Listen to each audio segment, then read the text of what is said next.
Ispravite me ako grešim, ali ako otvarate burekdžinicu o Makenzijevoj u dometu Trpkovića, Pakita, Rankovića, Čede, Fofa Pita, onda ste ili ludi, ili ste doneli tešku artiljeriju kao da idete u marš na Drinu. Do kraja videa ćete, nadam se, moći da donese zaključak gdje spada ovaj lokal. Mala slatka burekdžinica je novi brend pod okriljem ekipe iz Milutina, koji se nalaze na svega par metara dalje, kod kojih sam već dobro jeo, pa pošto vam se taj video mnogo svideo i pošto je priča domaćinska, definitivno zaslužuju još jedan video. Znači, doslovno sam išao u deo grada gde je nemoguće naći parking mesto nekoliko puta da snimim sve ovo. Ako vam ta posvećenost nije dovoljan dokaz da treba da lajkujete video, sačuvate ga, podelite ga sa društvom s koji ćete da probate ove bureke, onda šta da vam radim, morate da ostanete do kraja videa da gledate sve. Ne znam odakle da krenemo uopšte, evo spisak šta sve nude: prazan sir, meso, butkica s kajmakom, zdenka, pečenica, pilića, džigerica, jabuka, višnja, Kinder Bueno, pistać.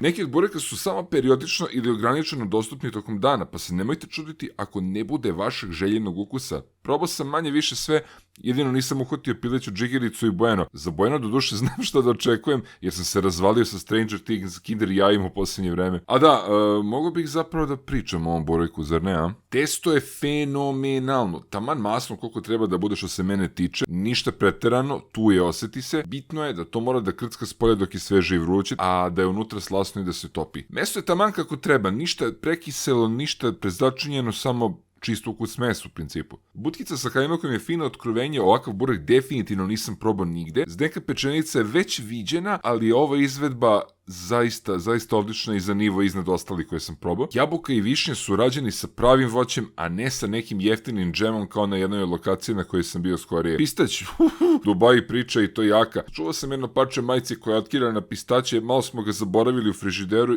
i posle grejanja u mikrotalasnoj je i dalje kidao, ljudi, znači nema zezanja uopšte. Inače, vredi napomenuti da je jogurt sjajan s obzirom da se radi o manjoj i domaćoj mlekari. Bonus content, poslušao sam komentare i probao mojkovačku pljeskavicu, u suštini pljeskavica s krčkavaljem i spržom, zlo i naopako je, ali je definitivna preporuka 10 od 10 iskustva. Probao sam i pešadince, onako fino meze u pitanju, mesište plus prepečeni lebac sa paprikom, samo mi je jogurt fali u suštini.